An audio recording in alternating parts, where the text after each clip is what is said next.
Welcome back. The Wisconsin Supreme Court recently appointed a new chief judge of the Wisconsin Courts of Appeal, and that change takes effect August 1st. And this morning, Chief Judge Maxine Aldridge White joining us here for the Wisconsin Court of Appeals District 1. It's a pleasure to have you here in studio to talk about your journey and talk about the way that you're paving the way for women of color. First and foremost, thank you again for being here. You have more than 30 years of experience as a Wisconsin judge. Thinking back to 1992, back at the Milwaukee County Courthouse, what has it taken to get to where you are? An army of villages, I'll put it that way. I had support from my family as a farm girl in Mississippi, all the way through 3 degrees programs where I had support financially and otherwise, but it took a lot of hard work and commitment to not only just saying it, but doing it as well.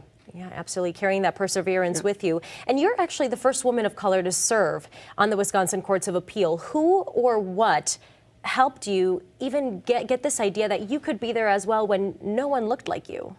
Well, it had to be my mom and dad. They really pumped that into us. Read, think, work really hard at what you think you ought to want to be.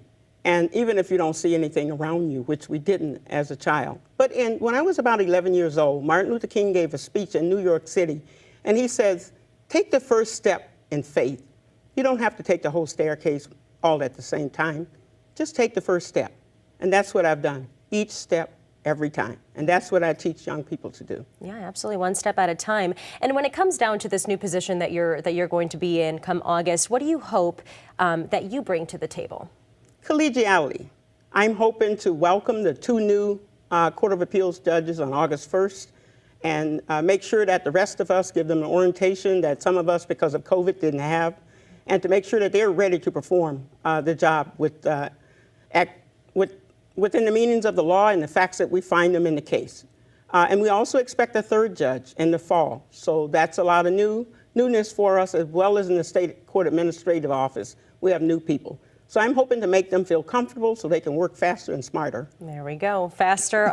You know what? Work smarter. That's a good thing there. And you are really just a trailblazing judge. In terms of women of color, what advice do you have in any industry that they're in? How would you encourage them to keep going? The best thing that fuels me every day is paying it forward. I have emails from students who want to be lawyers, who want to be psychiatrists, doctors. I'm not all of that, but I can find people who are. Pay it forward. And it really gives you the best feeling at the end of the day that, you know, that's a new me. And that's good for our society, good for our country, and good for our communities. Judge White, pleasure to have you here today. Congratulations, and thank you for coming on the show. Thank you for having me. It's a joy. Of course. Coming up here.